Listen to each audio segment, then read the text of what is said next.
Hello students, welcome to my YouTube channel. आज हम करने जा रहे हैं NCERT 9 chapter 11 surface area and volume. उसकी एक्सरसाइज फर्स्ट दैट इज़ 11.1 करने जा रहे हैं, जिसके अंदर हमें कॉन शेप के surface area and total surface area की सम सॉल्व करने हैं। अब ये जो कॉन शेप है, आपको पता है यहाँ पे एक वर्टेक्स आता है, नीचे फ्लैट सरफेस आती है जो सर्कुलर होती है। तो अगर हम बीच में से करें तो ये उसकी हाइट बनती है, जिसको स्मॉल h से रिप्रेजेंट करा जाता है। और ये बीच से सरफेस तक यानी कि ये सर्कमफेरेंस तक का उसका रेडियस होता है। यहाँ पे राइट एंगल होता है, यहाँ पे राइट एंगल बनता है, तो ये जो है वो हाइपोटेन्यूस बना, ये एक ट्राइंगल, राइट एंगल ट्राइंगल बन जाता है, जो उसकी स्लैंट हाइट है। स्लैंट हाइट को एल से रिप्रेजेंट करा जाता है। अब हमें सिर्फ उसकी ये जो सर्कुलर सरफेस है उसी का मेज़रमेंट ढूंढना है, तो उसको बोलेंगे सरफेस एरिया ऑफ कॉन, जिसकी फॉर्मूला है पाई आर एल, जो इसी बेस से बनती है।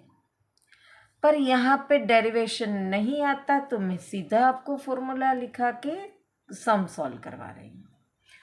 अब ये जो सरफेस एरिया है, जिसमें ये सिर्फ सर्कुलर का ही मेजरमेंट हमें मिलेगा, पर अगर हम बात करें total surface area, total surface area of cone हमें अगर चाहिए तो क्या होगा, ये तो सरफेस एरिया है ही पाई आर एल, और ये नीचे का सर्कुलर फॉर्म है, तो उसका एरिया की फॉर्मूला, वो सर्कल है तो पाई आर स्क्वायर है। अब इन दोनों में से पाई आर कॉमन निकल गया, तो एल प्लस आर, ये टोटल सरफेस एरिया की फॉर्मूला। कई बार इसके ऊपर से क्वेश्चन आता है पाइथागोरस का थ्योरम यूज़ करके, या तो स्लैंट हाइट ढूंढना, या हाइट ढूंढना, या रेडियस ढूंढना। तो ये मैंने आपको बताया, ये राइट एंगल है तो उसकी ऑपोजिट साइड हाइपोटेन्यूस बनती है, जो यहाँ पे एल है, तो L square is equal to H square plus R square बनता है। अगर हमें एल ढूंढना है तो ये स्क्वायर सामने जाएगा तो रूट बन जाता है, तो L equal to root H square plus R square ऐसे बनता है। इसी के ऊपर से हम रेडियस भी ढूंढ सकते हैं, हाइट भी ढूंढ सकते हैं। जब उसके सम्स आएंगे तो हम वो भी डिस्कस करेंगे। अभी हम क्वेश्चन नंबर 11.1 एक्सरसाइज का क्वेश्चन नंबर 1 देखते हैं। क्वेश्चन नंबर 1 में हमें क्या क्वेश्चन दिया है? क्वेश्चन दिया है diameter of the base of a corn is 10.5 centimetre. अब देखो यहाँ पे एक कॉर्न है, जिसका जो नीचे का पार्ट है हमने बोला कि वो सर्कुलर है, तो उसका डायमीटर जो है वो 10.5 सेंटीमीटर है। फिर कहा गया है it's slant height is 10 centimetre, ये उसकी स्लैंट हाइट है जो हमें दी गई है 10 सेंटीमीटर। यहाँ पे ये हमें दिया है। Find its curve surface area. Curve surface area को सरफेस एरिया भी बोलते हैं, कर्व सरफेस एरिया भी बोलते हैं। यहाँ पे हमारे पास स्लैंट हाइट है 10 सेंटीमीटर, डायामीटर है 10.5 सेंटीमीटर, तो हम रेडियस ढूंढेंगे 10.5 डिवाइड बाई 2 करेंगे। अब यहाँ पे ये डेसिमल निकाल देंगे तो नीचे और 10 आ जाएगा, तो 10 टू ज़ा 20। अब ये 5 से डिविजिबल है, 5 4 ज़ा 5 2 ज़ा 5 1 ज़ा, तो 21.4 सेंटीमीटर हमें रेडियस मिली।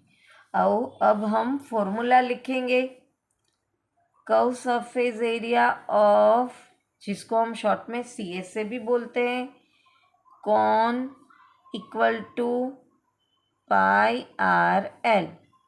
अभी पाई की वैल्यू हमें अगर मेंशन नहीं किया है तो 22/7 लेनी है। रेडियस है 21/4 और एल यानी स्लैंट हाइट है 10 सेंटीमीटर।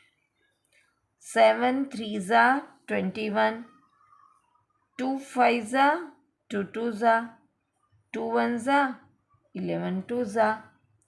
तो हमारे पास आंसर आया 5 3 ज़ा 15, 15 इंटू 11 165 सेंटीमीटर स्क्वायर, ये इसका एरिया है।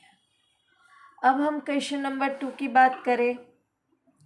क्वेश्चन नंबर 2 में हमें क्या कहा गया है? क्वेश्चन 2 में find the total surface area of cone. Total surface area of cone हमें ढूंढना है।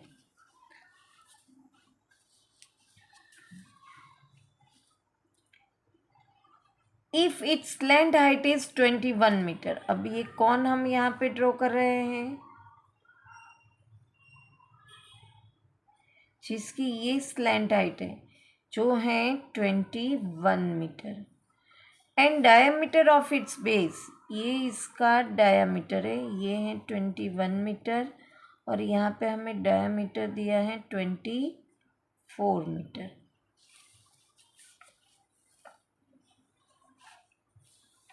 और हमें ढूंढना है टोटल सरफेस एरिया। तो हमें स्लैंट हाइट एल होती है जो है 21 मीटर। यहाँ पे डायमीटर हमें दिया गया है 24 मीटर। तो रेडियस होती है d/2 यानी 24/2। तो 12 2 ज़ा 24, तो 12 मीटर उसका रेडियस आया। अब टोटल सरफेस एरिया को TA से भी कहा जाता है ऑफ कॉन। हम आगे ही फॉर्मूला देख चुके हैं, पाई आर एल प्लस आर। इस चैप्टर के अंदर, चैप्टर तो बहुत इजी है अगर आपको फॉर्मूला आती है और जो मल्टीप्लिकेशन का कैलकुलेशन है वो उसमें हमें गलती नहीं होनी चाहिए। तो आराम से ये चैप्टर हम कवर कर सकते हैं, स्कोर भी कर सकते हैं। पाई की वैल्यू यहाँ पे भी कुछ अलग से नहीं दी गई तो हम लेंगे 22/7। रेडियस है 12, स्लैंट हाइट है हमारे पास 21 और वापस रेडियस है 12। यहाँ पे हम लिखेंगे इन दोनों का एडिशन होगा और इसके साथ मल्टीप्लिकेशन का रिलेशन है। अब इनको मल्टीप्लाई करेंगे, क्यों? क्योंकि ये 7 से डिवाइड नहीं हो रहा है।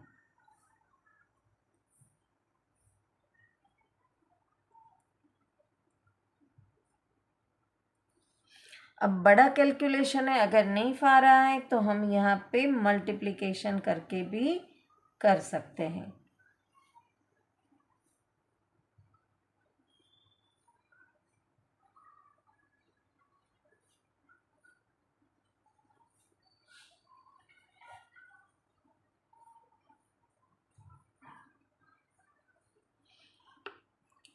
ये मल्टीप्लिकेशन आया 8712 डिवाइड बाय 7। अब इसका हमें डिवीज़न करना पड़ेगा 7 से। ऑब्वियसली हमें दिख रहा है कटिंग नहीं हो रहा है तो डेसिमल में आंसर आएगा। 7 1 ज़ा 7, 7 2 ज़ा 14, 7 4 ज़ा 28, 7 4 ज़ा 28, डेसिमल डाला 7 5 ज़ा 35, 5 बचा, 7 7 ज़ा 49, 1 बचा। अब देखो ये नॉन टर्मिनेटिंग डिवीज़न है तो हमें डेसिमल के बाद 2 ही डिजिट्स लेने हैं और हमें उसका आंसर लिखना है और आंसर आएगा 1244.57 मीटर स्क्वायर। यहाँ पे एक्सरसाइज 1.1 का क्वेश्चन नंबर 1 एंड 2 फिनिश हुआ। वापस मिलेंगे नेक्स्ट क्वेश्चन के साथ। Till then bye bye student.